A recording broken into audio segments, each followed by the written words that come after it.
Hello बच्चों, welcome in my YouTube channel. तो आज हम फाइनली 9th क्लास का मैथ भी स्टार्ट करने जा रहे हैं। और आप लोगों की काफी रिक्वायरमेंट आ रही थी कि सर 9th क्लास का भी मैथ हमें करवाओ। तो हम 9th क्लास का जो मैथ है आज से स्टार्ट करेंगे। धीरे धीरे आपके पास में 9th क्लास की वीडियो आना भी स्टार्ट हो जाएंगे, और जैसे जैसे आप कमेंट करोगे उस हिसाब से चैप्टर भी आते रहेंगे। तो आई होप ये जो जर्नी है आप मेरे साथ में एंजॉय करोगे। तो शुरुआत में सबसे पहले हम जो चैप्टर लेंगे वो चैप्टर नंबर जो हमारा है फर्स्ट है। तो फर्स्ट चैप्टर जो है, फर्स्ट चैप्टर में उसका नेम क्या है, नंबर सिस्टम है। तो नंबर सिस्टम वाल इस लेक्चर को देखने से पहले मैं आपसे हम्बल रिक्वेस्ट करता हूं कि मैंने नंबर सिस्टम पे एक वीडियो बनाया है, वो सबसे पहले वो देखें। उसका जो लिंक है मैं डिस्क्रिप्शन में दे दूंगा। तो पहले जाके वो वीडियो देखें, उसके नोट्स बनाएं, उसके बाद में ये वाला वीडियो देखना है आपको। ठीक है ना? तो देखो बेटा, आज जो हम स्टार्ट करने जा रहे हैं वो चैप्टर नंबर फर्स्ट है और एक्सरसाइज 1.1 है। तो उसका जो फर्स्ट क्वेश्चन है वो देखो यही है, a zero a rational number. क्या जीरो एक रेशनल नंबर है? सेकंड ये पूछा गया, can you write it in the form of p by q. क्या आप इसको पी बाई क्यू की फॉर्म में लिख सकते हैं? Where p and q are integers and q is not equals to zero. जहां पर पी और क्यू क्या है, इंटीजर्स है, और क्यू क्या नहीं है, जीरो इक्वल नहीं है।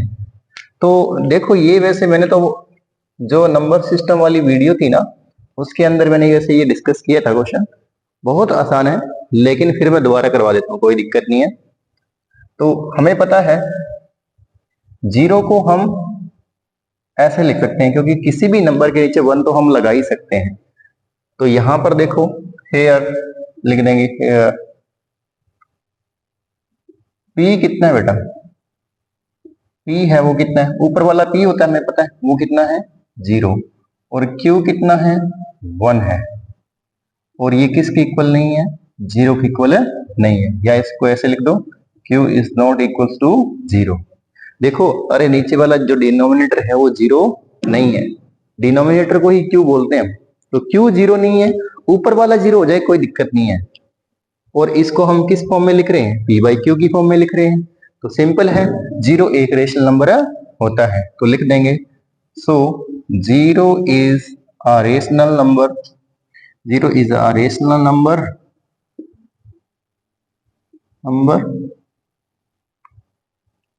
और we can write we can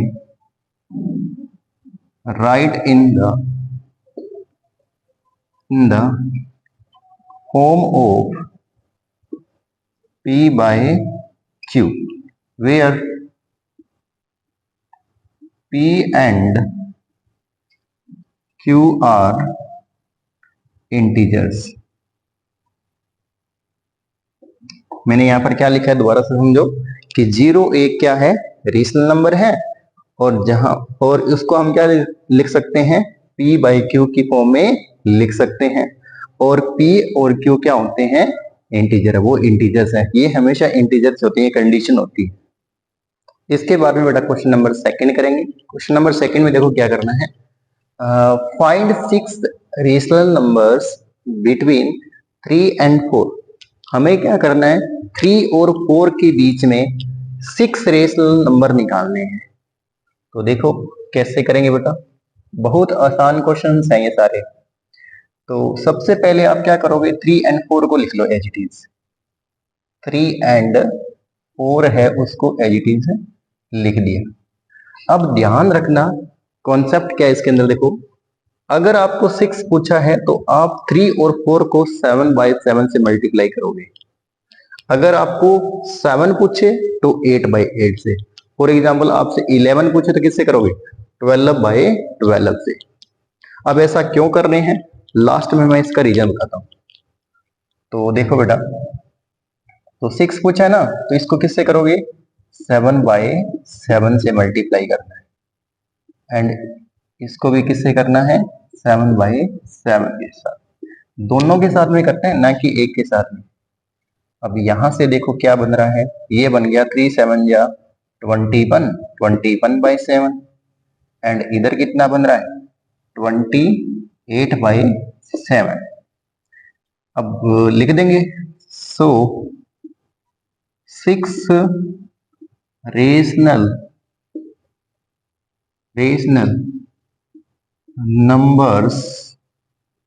numbers between 3 and 4। तो 6 रेशनल नंबर निकालने हैं, तो किसके बीच में, 3 और 4 के बीच में। तो वो देखो क्या क्या आएंगे। अब इन दोनों का डिनोमिनेटर सेम है ना, डिनोमिनेटर सेम होना चाहिए पहली बात, तभी ये आएगा ऐसा। तो 21 और 28 के बीच में कौन कौन से आएंगे, देखो ध्यान से, 22/7, 23/7, 23/7, 24/7, 25/7, 26/7 एंड 27/7। जब इसको बेटा सोल्व करोगे ना, तो ये जितने भी नंबर है वो 3 और 4 के बीच में ही आएंगे। ठीक है, तो ये कितने रेशनल नंबर है, 6 रेशनल नंबर है। अब हमने बात ये आई कि 7/7 से ही क्यों किया। आप चाहो तो 10/10 से भी कर सकते हो, आप चाहो तो 1000/1000 से भी कर सकते हो, लेकिन 7/7 से इसलिए कर रहे हैं, जितने हमें यहाँ पूछे ना उतने ही आएंगे। ध्यान से देखो, मैंने क्या किया, 7/7 से किया तो 6 ही आए मेरे पास में। ठीक है, अगर आप यहाँ पर नंबर बढ़ाओगे तो आंसर भी वेरी करेगा, फिर उसके हिसाब से आंसर और भी आ सकता है। तो ऐसे क्वेश्चन का जो आंसर है ना, वो बहुत अलग अलग आ सकता है। हो सकता है आपके टीचर ने 10/10 से करवाया हो, तो वो भी सही है, वो गलत नहीं है बेटा, वो सही है। ठीक है ना, लेकिन आपका तरीका सही होना चाहिए, आंसर वेरी कर सकता है इस क्वेश्चन में। तो आप कमेंट करके जरूर बताना कि आपके जो टीचर्स ने किस तरह से करवाया इस क्वेश्चन को, 10/10 से किया है या 7/7 से किया है। इसके बाद में जो क्वेश्चन नंबर है बेटा, वो है क्वेश्चन नंबर 3। तो इस क्वेश्चन में देखो क्या करना है, find 5 rational numbers between 3/5 and 4/5। हमें इन दोनों के बीच में 5 रेशनल नंबर निकालने हैं। तो देखो बेटा, जैसे मैंने पीछे वाले क्वेश्चन में करवाया था वैसे ही सेम क्वेश्चन आएगी। तो सबसे पहले उन दोनों को लिख देंगे। क्या लिखना है, 3/5 एंड 4/5, इतना काम कर देंगे। उसके बाद में मैंने बताया था कि अगर यहाँ 5 लिखा है तो इसको 6/6 से मल्टीप्लाई करना है। अगर 7 लिखा है तो कितने से करना है, 8/8 से करना है। अगर बाई चांस 30 लिखा है तो 30 लिखा है तो उसको किससे मल्टीप्लाई करेंगे, 31/31 से, मतलब उससे एक ज्यादा से मल्टीप्लाई करना है। तो अब मल्टीप्लाई करेंगे इसको 6/6 से, क्योंकि इधर 5 लिखा हुआ है, एंड इसको भी क्या करना है, 6/6 से मल्टीप्लाई करना है। एक को ही मत कर देना, नहीं तो दूसरा नाराज हो जाएगा, उसको भी तो करना है ना, दोनों के साथ मल्टीप्लाई करना है। अब यहां से देखो क्या बन रहा है, 3 6 जा 18 और नीचे कितना आ गया, 5 6 जा 30 एंड इधर कितना आ रहा है, 4 6 जा 24 और नीचे कितना आ रहा है 30। तो लाइन लिख देंगे, सो 5 रेशनल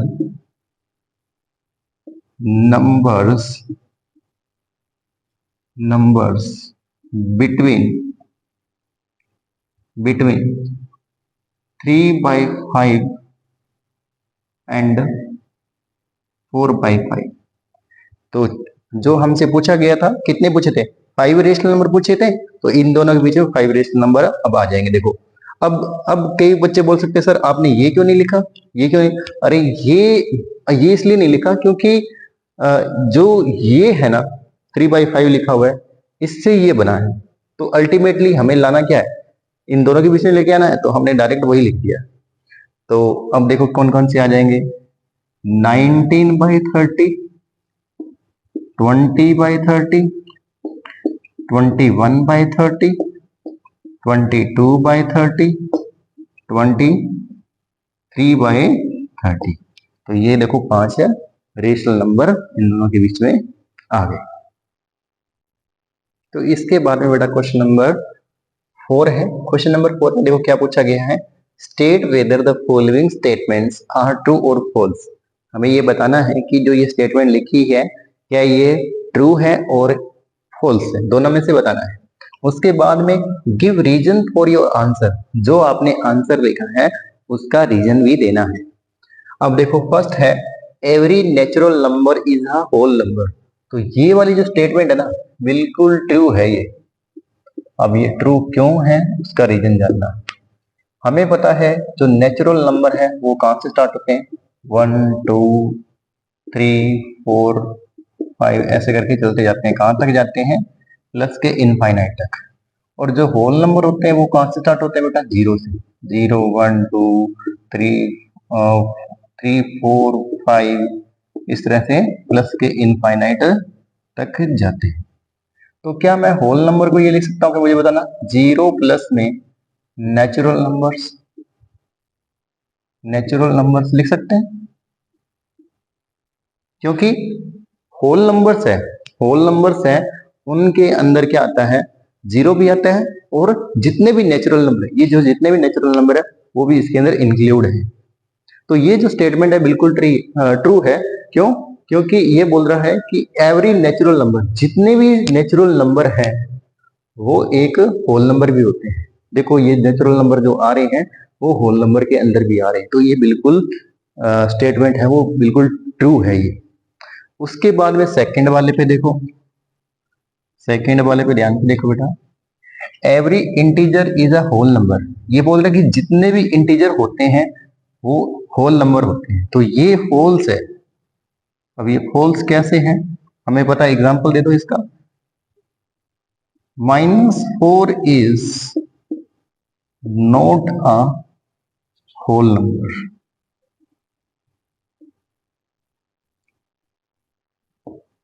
इसने ये बोला था कि जितने भी इंटीजर है, इंटीजर क्या होते हैं, प्लस वाली काउंटिंग, माइनस वाली काउंटिंग और बीच में क्या होता है, 0 होता है। तो ये बोल रहा है कि जितने भी इंटीजर है वो सारे होल नंबर होंगे। तो ये ऐसा नहीं है, होल नंबर तो 0 से स्टार्ट होते हैं ना, 0 से प्लस वाली काउंटिंग वो चलती है। तो इसमें तो माइनस वाले भी आते हैं। तो -4 होल नंबर के अंदर नहीं आता है, तो ये -4 क्या नहीं होगा, होल नंबर नहीं होगा। तो इसलिए स्टेटमेंट फॉल्स है। उसके बाद में लास्ट वाले में देखो, ये बोल रहा है कि every rational number is a whole number, कि जितने भी रेशनल नंबर होते हैं वो होल नंबर होते हैं। तो ये भी जो स्टेटमेंट है फॉल्स है। अब ये फॉल्स क्यों है उसका रीजन जानो। 1/4 is not a whole number. 1/4 है वो होल नंबर नहीं होता है, क्योंकि होल नंबर के अंदर तो 0 से स्टार्ट होते हैं और प्लस के इनफाइनाइट तक जाते हैं। लेकिन ये तो 1/4 तो क्या है, पॉइंट वाला नंबर आ गया, फ्रैक्शन आ गई। फ्रैक्शन वाले नंबर इसके होल नंबर के अंदर नहीं होते। तो ये तीनों जो स्टेटमेंट बेस्ड क्वेश्चन थे, ट्रू फॉल्स और बताने थे, बहुत आसान है, इसमें भी क्वेश्चन आ जाते हैं पेपर में। तो आई होप आपको ये वीडियो समझ में आया होगा। तो आप प्लीज कमेंट के माध्यम से बताएं कि आपको ये वीडियो कैसा लगा, और आप ज्यादा से ज्यादा चैनल को शेयर जरूर करें। Thank you so much.